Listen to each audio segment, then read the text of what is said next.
Imagine this.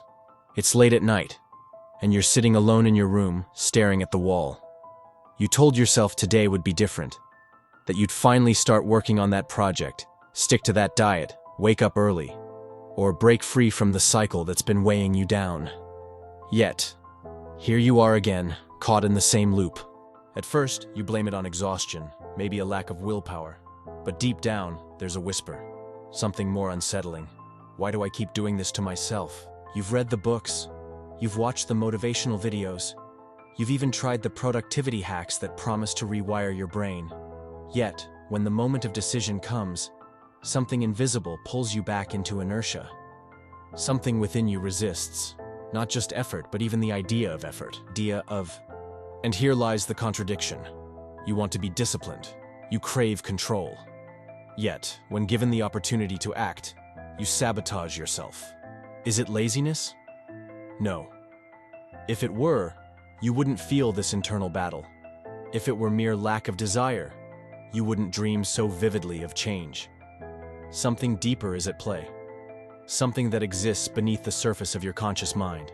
What if the reason you struggle with discipline isn't because you're weak or unmotivated, but because something inside you needs you to fail? What if your resistance to discipline isn't just a flaw, but a symptom of something far more profound? A psychological mechanism designed to keep you trapped. And if that's true, then who or what is really in control? That's where we must go next. Because if you don't understand the hidden force behind your struggle, you'll never escape it. Discipline is not just about doing what you should. It's a battle between different versions of yourself. One that wants to rise, and another that pulls you back into the familiar, the comfortable, the known. But why? Why would a part of you resist your own progress? Carl Jung called it the shadow, the hidden self, buried beneath layers of identity, shaped by childhood wounds, unconscious fears, and societal conditioning. It is the part of you that dreads change, not because it doesn't want success, but because it equates survival with predictability. To the primitive brain, anything unknown is dangerous, even self-improvement. Nietzsche warned of something similar. The slave morality ingrained by culture, a system that teaches you to obey, to conform, to stay within the boundaries of what is expected. True discipline, the kind that reshapes reality, requires rebellion. But from a young age, you were taught obedience, not mastery. And so, when you try to take control, an invisible voice inside whispers, "Stay where you are. Don't upset the balance." But it gets worse. Arthur Schopenhauer believed that human behavior is not driven by reason, but by a blind, irrational force he called the will. It's the hidden engine of all our desires and fears, pushing us toward pleasure and away from pain. Discipline, by its very nature, is painful. It demands that you endure discomfort for a greater goal. But the will doesn't care about the future. It only reacts to the now. This is why you hesitate before starting, why you procrastinate, why you find 1,000 justifications to delay action.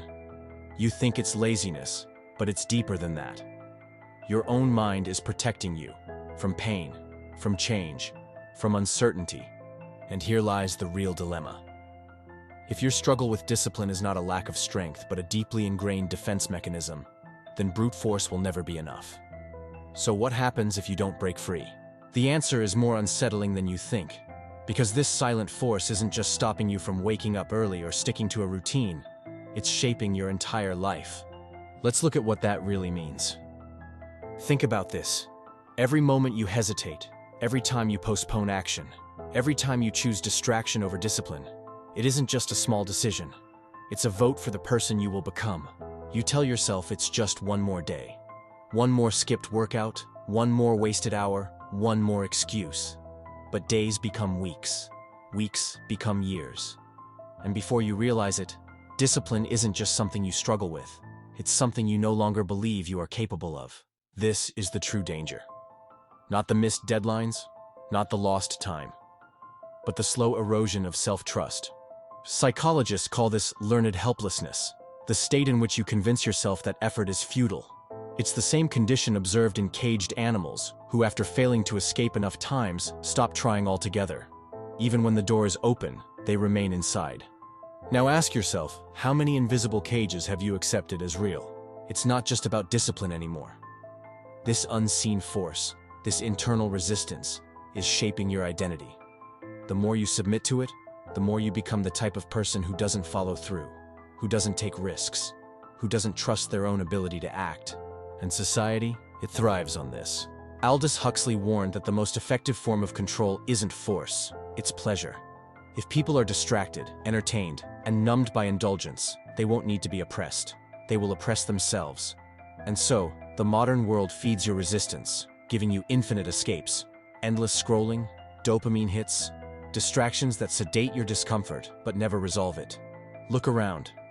How many people do you know who had dreams, ambitions, and visions of a better life, only to slowly sink into comfort?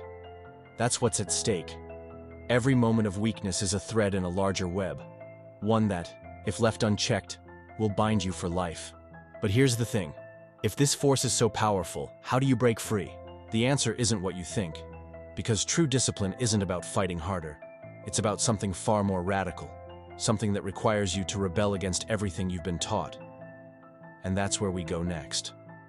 You've been told that discipline is about force, that you must push harder, resist temptation, and fight against yourself. But what if this is the very reason you keep failing? Think about it.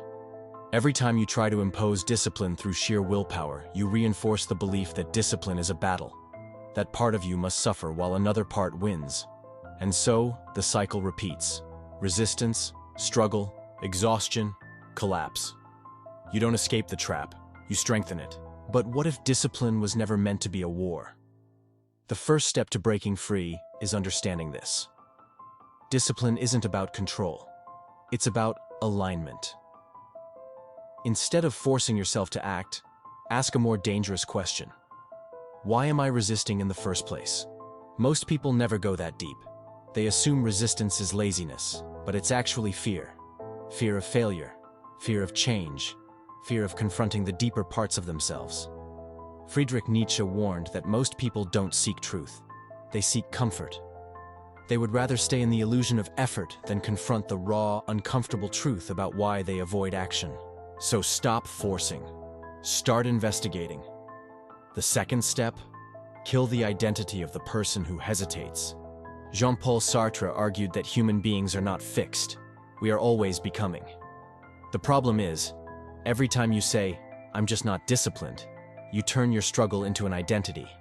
And identity is powerful, because once you believe something about yourself, you will fight to stay consistent with it, even if it destroys you. So burn that identity. Stop calling yourself undisciplined. Every action you take is a vote for the person you will become. Make choices that align with the version of you who already acts, who doesn't negotiate with resistance. And finally, create a system that removes the need for willpower altogether. Viktor Frankl, a man who endured the unimaginable horrors of Auschwitz, discovered that survival was not about brute strength. It was about meaning. When a person ties their actions to a purpose greater than their immediate emotions, discipline becomes automatic. This is the rebellion. Stop fighting yourself. Start understanding yourself. Shift from forcing to becoming. But there's still one final truth, the deepest realization of all, the one that changes everything. And it's time to face it. Here it is, the truth you've been avoiding. Discipline isn't about productivity. It isn't about habits, routines, or self-control. It's about freedom, not the illusion of freedom, the kind sold to you through comfort, indulgence, and distraction, but real, unshakable freedom. The ability to act despite resistance, to move despite fear, to choose your future despite the pull of the past. Because here's what no one tells you. Your discipline is already being used against you. You think you lack discipline, but look closer. You are already disciplined, just in the wrong direction. You are disciplined in procrastination, in self-doubt, in avoidance. You are consistent in choosing distraction over depth, short-term pleasure over long-term meaning. And the most haunting part? This wasn't an accident. From the moment you were born, forces beyond your control, society, culture, algorithms, have been shaping your impulses. You were conditioned to obey, to hesitate, to crave comfort over challenge. Every time you reach for your phone instead of your dreams, every time you silence the voice inside that urges you to act, you are witnessing this conditioning in real time. But now you see it. And once you see the strings, you can cut them. So here is the final shift.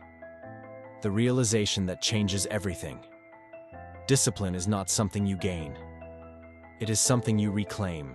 It was yours before the world convinced you otherwise, before fear took hold, before you learned to hesitate. True discipline is not about becoming better.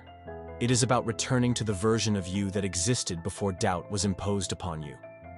And now, you have a choice. Not tomorrow, not next week. Right now, either you continue as you were, following the script written for you by fear and conditioning, or you break it. You reclaim what was always yours. Because in the end, discipline is not about controlling yourself. It is about freeing yourself.